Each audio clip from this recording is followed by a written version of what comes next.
Bonsoir ou bonjour, sœurs et frères camerounaises, camerounais. Ce message est destiné aux combattantes et combattants de la diaspora camerounaise en particulier. C'est un message destiné au peuple camerounais. J'invite les combattantes et combattants à ne pas perdre de vue que combattante, chaque combattant est important. Chacun est important. En réalité, il n'y a pas plus important qu'un autre combattant. Donc, j'ai eu vent de ce qui se passe sur la toile. Euh, cette guéguerre entre combattants où les uns et les autres s'accusent ou s'entre-accusent mutuellement. C'est des choses qui arrivent dans toute société. Ça veut dire, même en famille, on se retrouve dans ce genre de problème. Je veux dire, dans la famille nucléaire. Donc, c'est normal qu'à un moment donné, il y ait des malentendus, oui, qu'il y ait des quiproquos. C'est des choses qui arrivent. Et vous savez, ce combat n'est pas facile. Ce combat est loin d'être facile, voyez-vous. Nous sommes dans un combat contre un régime satanique, un régime très fort, il faut le dire. Ce n'est pas un régime né hier. Donc la pression, chacun la gère à sa façon. C'est normal de se rendre compte que les combattantes ou combattants parfois sortent de leur gond ou sous la pression réagissent autrement. Mais je voudrais dire ceci à tous ceux-ci, à tous ceux-là, à tous ces combattants, je voudrais leur dire ceci. Vous êtes tous très importants. Il n'y a pas un seul combattant qui soit moins important. J'ai collaboré avec tous les combattants dans ce combat. J'ai vraiment côtoyé tous les combattants dans ce combat et j'ai trouvé que chacun a des qualités exceptionnelles. C'est des êtres qui se complètent en fait. Vous savez, combattantes et combattants, je vais toujours rappeler ceci. Il y a eu des actions très intéressantes dans cette résistance. Je me souviens toujours du chassement du tyran à l'hôtel Meurice à Paris, où tous les groupes de combat étaient présents, c'était fantastique. À moins un, nous aurions capturé le despote, Biaby Fontopol Barthélemy. Tous les combattants pratiquement étaient présents. Personne n'avait manqué à l'appel. Tout le monde est important. Je me souviens de la belle action de Genève. Comment nous avons ensemble chassé le despote Bia de Genève. Tous les combattants étaient présents. Et ça, il faut le dire, personne n'a pratiquement manqué à l'appel. Tout le monde était présent. Il y a eu, au-delà de Genève, d'autres actions. Chaque combattant est important, il faut le dire clairement. C'est vrai, on ne va pas tous s'entendre sur tous les points. Ça, il faut qu'on se le dise. Je souhaite que les uns et les autres sortent de cette manie de dire je suis dans un groupe de combat X ou bien je suis dans le groupe de combat Y. Voyez-vous, aujourd'hui, le combattant X peut dire telle chose, je suis d'accord avec lui. Et demain, je suis plutôt d'accord avec le combattant Y. Parce que c'est ça, ce sont les idées après tout. Ce sont les idées après tout. J'invite donc les uns et les autres à faire preuve de calme. Vous êtes tous importants. Et ça, je vais le dire clairement.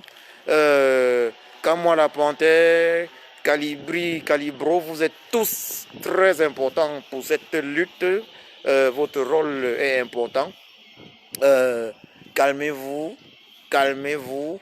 Je suis convaincu, et je le dirai toujours, il y a ce qu'on appelle des malentendus, des quiproquos, qui sont dus effectivement à la haute pression, car je sais quelle est la pression, quelle pression chacun de vous subit. Je sais quelle est la pression que les combattants subissent.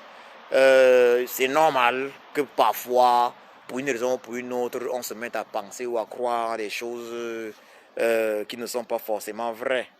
Voilà, parce que c'est ça, on se met à croire des choses qui ne sont pas forcément vraies.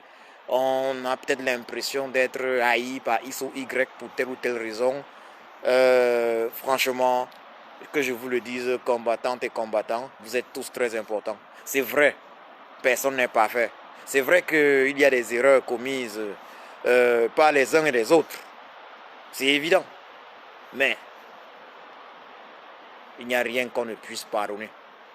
J'invite les uns et les autres à faire preuve de retenue dans cette guéguerre sur le net et ne pas oublier l'objectif pour lequel on est présent, à savoir effectivement mettre un terme à la tyrannie Biya. Ne surtout pas oublier cet objectif-là. Chaque combattant se sacrifie. Oui, il n'y a pas un seul combattant, quel qu'il soit, même ceux qu'on ne voit pas sur la toile. Chaque combattant se sacrifie. Nous nous sacrifions tous. Nous nous sacrifions tous. Voilà. Donc, lorsque je parle ainsi, je prie Francis Le Camer à ne plus écrire ici, sur mon live, que Kamwa est infiltré parce qu'il n'a aucune preuve. Et que je te le dise, Francis Le Camer, je suis en train de parler parce que je suis conciliant. Et si tu viens dans mon direct conciliant, écris ce genre de choses, je vais te bloquer. Donc, je t'invite à ne plus dire ce genre de choses dans mes directs. J'invite d'ailleurs chaque combattant ou follower à ne pas venir dans mes directs taxer les uns et les autres d'infiltrer ou pas. Je ne crois pas que Kamwa Panté soit un infiltré. Je suis convaincu qu'il n'en est pas un. Je l'ai vu à l'œuvre. Que ce soit à Genève, où il a joué un rôle essentiel. Il faut le dire clairement. Certes, Martin Tajo, Moumier, fils du pays. Martin Tajo, Moumier, fils du pays. Christine Ouamini. Sibafo. Alain. Alain et il y avait deux autres, d'autres combattants et moi-même étions les premiers effectivement à Genève. Nous sommes les premiers, nous sommes entrés dans l'hôtel intercontinental de Genève. Nous y sommes entrés en première position. Nous avons mis nos vies en jeu et d'ailleurs j'étais le premier à entrer dans cet hôtel. Ça veut dire lorsque nous ouvert la porte, c'est moi qui entre en première position. Nous avons mis nos vies en jeu également. Mais nous ne revendiquons pas être plus important que qui que ce soit dans cette révolution. Nous faisons ce que nous avons à faire. Nous faisons ce que nous avons à faire. Et je voudrais souligner une fois de plus le rôle crucial joué par Kamwa Panté à Genève. Il a joué un rôle crucial à Genève. Un rôle crucial. De la même façon que Calibro a joué un rôle crucial, par exemple, lors de la prise des ambassades. De la même façon que Calibro a joué également un rôle crucial à l'hôtel Meurice. Voilà. Donc, Kamwa Panté a également joué un rôle crucial à l'hôtel Meurice. Vous voyez, s'il faut qu'on parle, on va se rendre compte que chacun a été important. On va se rendre compte que chacun est important et on va se rendre compte qu'en réalité, personne n'aura réussi si l'autre n'avait pas existé. C'est ce que je veux faire comprendre aux uns et aux autres. Si Kamwa Panté n'avait pas été là, Calibro n'aurait jamais réussi. Et si Calibro n'était pas là, Kamwa Panté n'aurait jamais réussi. Je veux que chacun se le mette bien dans la tête. Si le général Wangto n'avait pas été là, nous n'aurions probablement pas réussi. Si le général Kempta ou maréchal Kempta n'avait pas été là, nous n'aurions probablement pas réussi. Je veux que chacun le comprenne. Personne n'est plus important. Nous ne sommes que de simples êtres humains. Nous essayons d'apporter notre pierre à l'édifice. Nous essayons de contribuer. Mais en 2018, il faut le dire clairement, nous sommes tous sortis parce que le président élu nous a fait comprendre à travers effectivement le Conseil constitutionnel qu'il était temps qu'on sorte.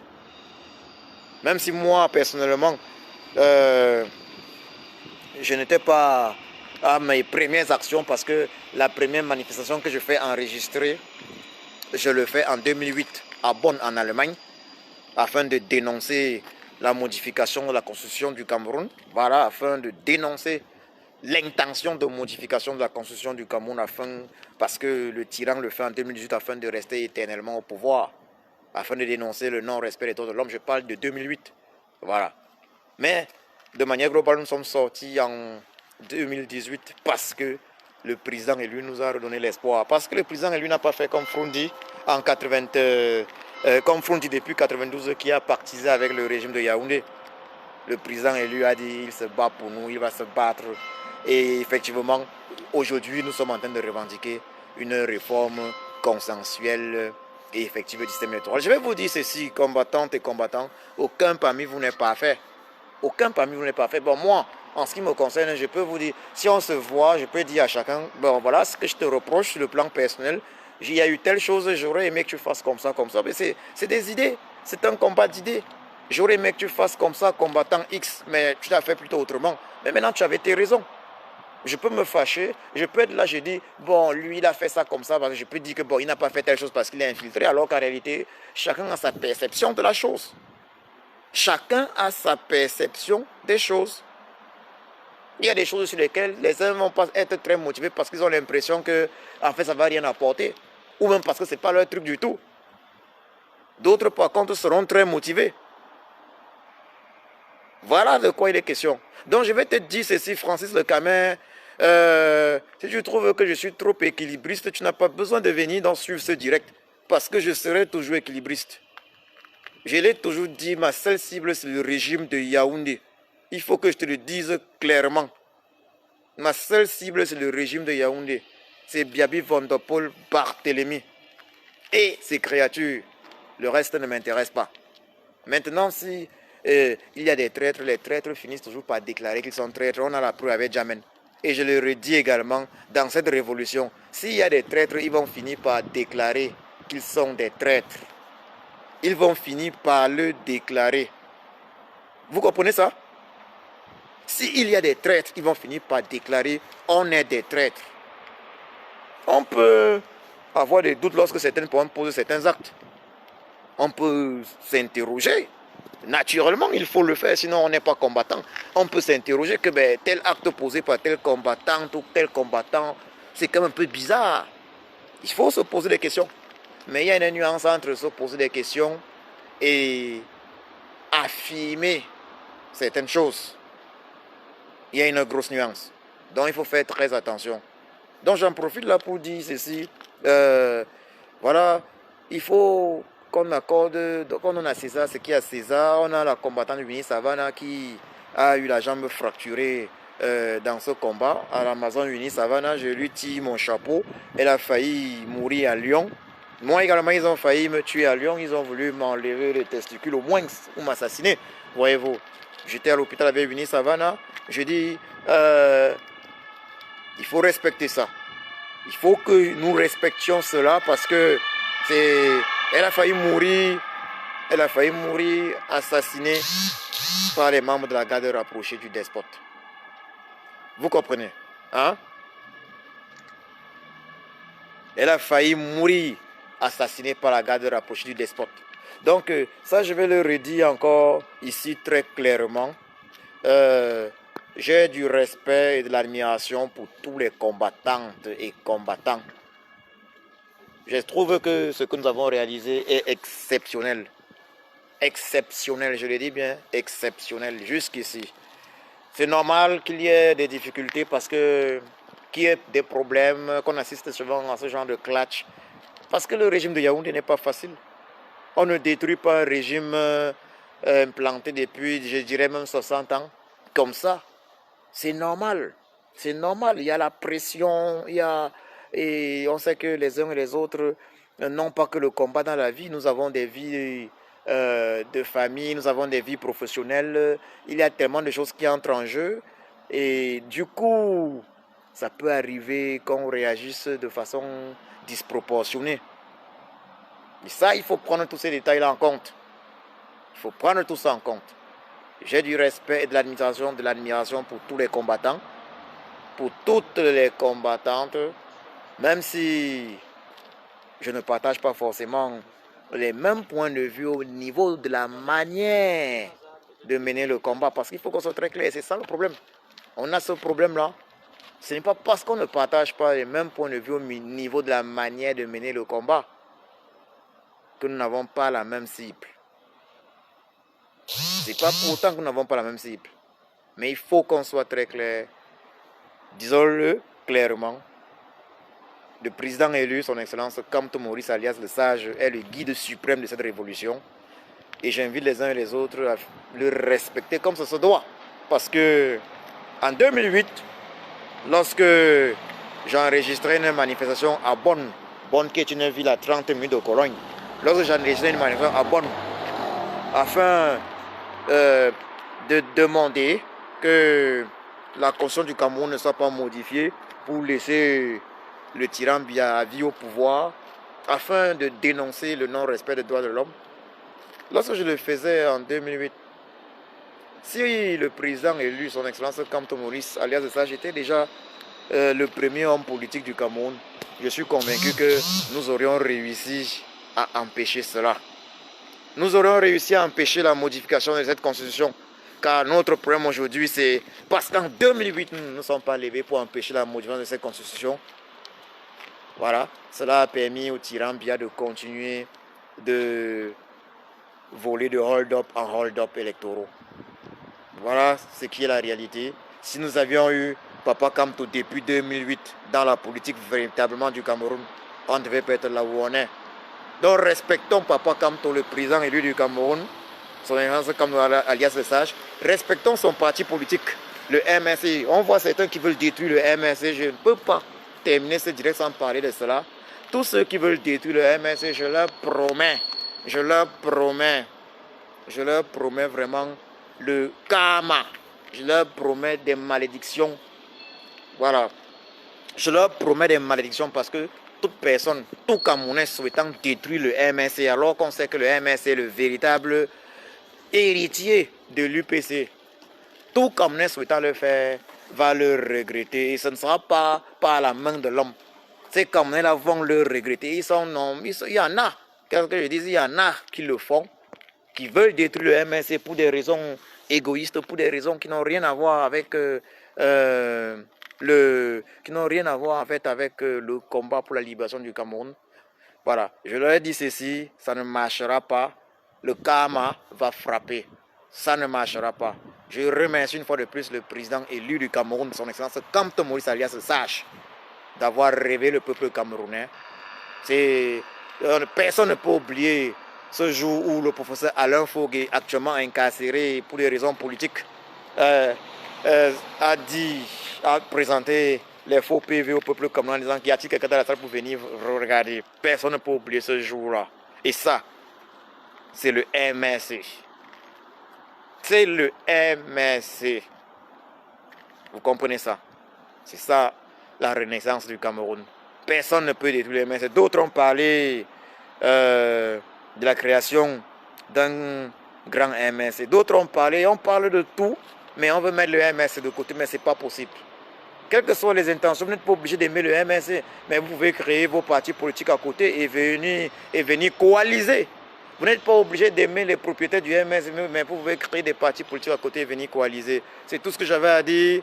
Je dis une fois de plus, merci à toutes les combattantes et merci à tous les combattants, sans exception, pour ce que nous avons réalisé jusqu'ici. Et je reste et demeure convaincu que jusqu'à ce que le régime de Yaoundé tombe, nous allons encore réaliser des choses exceptionnelles. Vous êtes tous aussi importants les uns que les autres.